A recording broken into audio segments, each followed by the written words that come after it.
кет, келесі адамдарды кіргіземіз. Келесі кім? Кел, бер кел. Так, боққарым. Менде просто аллергия. Менде бала кезімнен бар. Басымды ауыртпа. Дыхание вроде нормально сияқты сенде, бала. Боққарым, спортпен сәл айналыссаңыз болатын еді. Қолыңызды қараймыз, кішігірім тістелген укустар бар екен. Мынау тістің іздері сияқты менің ойымша. Үстіңе жара шықпаған сияқты сен балам. Қолың шіріген екен. Аха, екі емшегіңді алатын болыпты уже. Қарыннан ары қарай екі ордан тексермейміз, жақсы.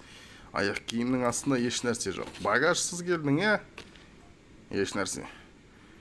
Так, сенің қолыңда кішігірім тістелген заттары бар. Себебі сен өзіңе жұқтырған сияқтысың. Қайсаң, симптомдарын жазып беріңіз, след от укуса. Мына уже опасно, бауырым. Үстінде кішігірім герпес бар сияқты. Көгерген көзіңнің түсі. Так, көзіңнің түсін көрмедім. Көзіңнің түсі кішкене қызарған сияқты. Еқін қанбай жүрген сияқты. Симптомдарыңды конъюнктивит деп жазып берем. Кішкене қызыл сарғышта болып тұр. Бетің ешқандай жара шықпағанмен температураң тексермеймін. Так, понятно, нормально сияқты. Кашель еш нәрсе жоқ. Багаж еш нәрсе жоқ. Сені пока карантинге отырғыза тұрам, бауырым. Ренжіме, әрине. Кішкене бара тұр. Демалып отыра тұр. Келесі күн сені міндетті түрде тексеретін болам.